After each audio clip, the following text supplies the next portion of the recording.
Hi everyone, I'm Shirazali from BCA Third B of our from our computer department. I'm a vulnerability researcher and entrepreneur. Today, I'm going to talk about all the reasons that why you should not use Zoom. So, if you are a Zoom user or someone you know is a Zoom user, I will hope and try to convince you to stay away from it as much as possible. Or maybe your employer or your school is forcing you into using Zoom. That should stop. And here's why you should stop it. So, Zoom have many privacy issues that some of their own investors are suing executives for lying about encryption and concealing security issues and hiding data, assuring bad practices, all that they are getting sued for. Zoom has been called from a corrupt organization to a malware by security experts, raising an alarm for the incredible security and privacy problems that they were having earlier. First of all, Zoom was lying about end-to-end encryption. It was in his white papers that Zoom stated that they were using end-to-end encryption, which was available to hosts when they're trying to establish a connection. It is a secure connection or an end-to-end connection. But later, Zoom spokesperson revealed in an interview with Intercept that end-to-end encryption was not present or and also not even possible to end-to-end encrypt these Zoom calls. All Zoom was using was a simple TLS or SSL or TLS uh, protocol which is commonly used by multiple sites, but it only protects your data in transit. So from your client to the server and from the server to your client. So it can protect you from your ISP snooping in on your calls or if you're in a public Wi-Fi then anyone else snooping on your calls. But it do not protect your data from Zoom and its third parties from getting consumed. So they can listen on your calls, they can listen on your calls, they can transcribe them, they can sell them, monetize them, whatever they want to do with them. That's up to them and their third parties. And you'll know why I'm emphasizing on third parties a little bit later. When a company holds your data, their record of handling it is very important. Zoom will have you believe that they take user security very seriously until they sell your data to Facebook and Google and won't even tell you about it, especially Facebook. Zoom have been using Facebook developer kit, software development kit, which allowed that all the users that are giving data to Zoom to give them a unique advertiser ID, their phone, their phone number, their city, their location, what they were talking about, all that data to Facebook, and later then Facebook used that data in order to show them relative ads, which can help Facebook sell more things or basically sell more ads.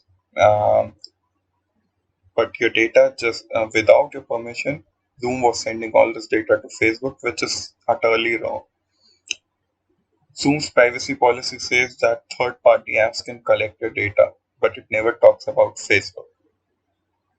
And Facebook itself says that you cannot,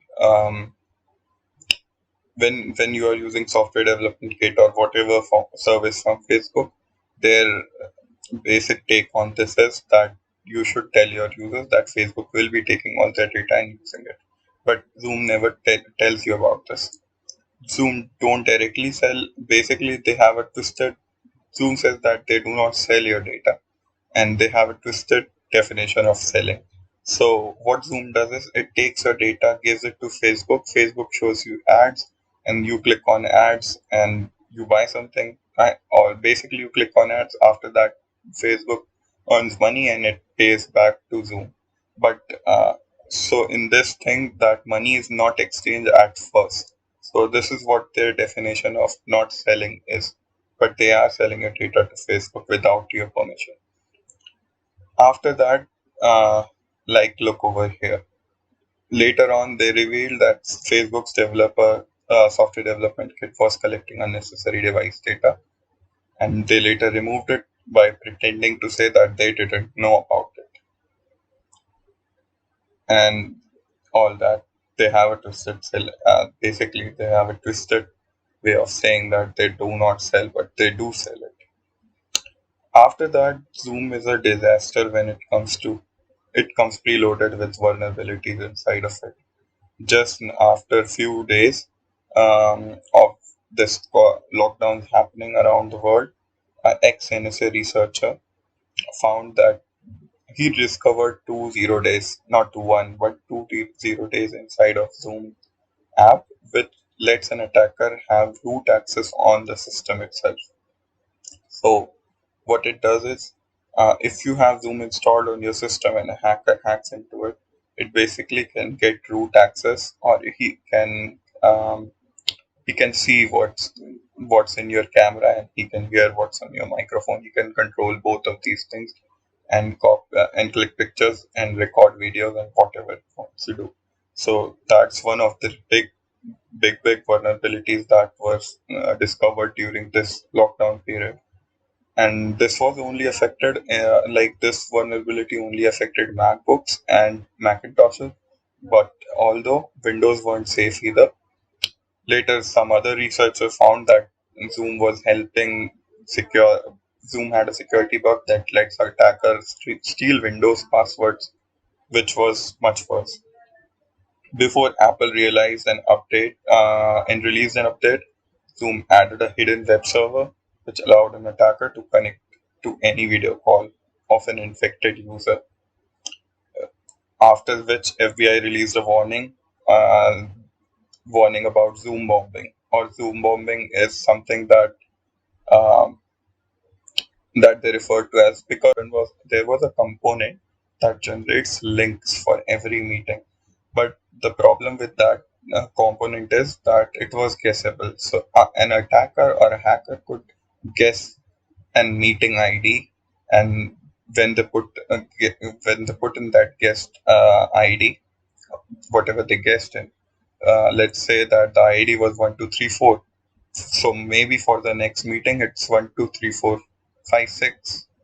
So they just guessed the pattern, and they got in random meetings, and any user or any attacker could jump in any meeting and can do obnoxious things that you weren't expecting the participants to do, which is worse. After that, the other reason is that Zoom leaked photos, contacts, messages, addresses of thousands of its users recently. Zoom, which allowed random strangers to connect to people after that. So if you were using Zoom and after the leak, anyone could connect to anyone whose data was leaked without the permission. So that's much worse, and you can see the trend here that things are getting worse and worse and worse. Another one reason is Zoom automatically adds users with like it was a feature more than a bug. But what Zoom does is it automatically adds users as contacts if people have the same domain name in their email address. So if there were so let's say if Zishan at the rate bss.co.in is Zishan's email. So if he makes a Zoom account, all the at the rate bsss.co.in email addresses will be in his contact list. That's cool for some people, but then think about it as I'm using a Gmail address, I'm using my personal email, and I use a Gmail address, and now I put shiraz at the rate gmail.com, and anyone who has a at the rate Gmail address will be in my contact list and I can be reached out by strangers, and they can call me out anytime they want. So that went horribly wrong. It makes sense to ban it. Uh, so after that, a lot of organizations have banned it already. New York's schools have banned it. Elon Musk have banned it. Mod Security has banned it. So it makes sense to ban it, as if you are a business right now. You're taking risk on leaving your trade secrets, etc., on the table for an attacker to snoop in.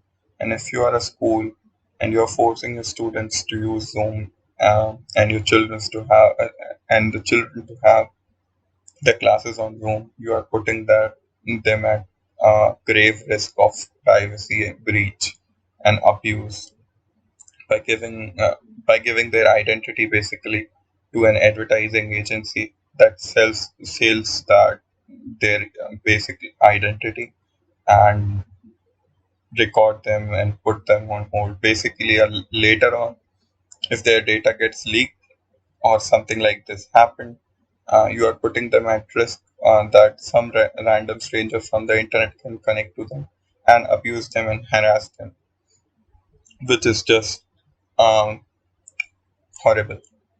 Other than that, if you are a boss, don't use Zoom. Tell your employees to not use Zoom, because later on someone can harm or abuse them because they were using Zoom. I have some so basically that's my take, that don't use Zoom no matter what. Use something else.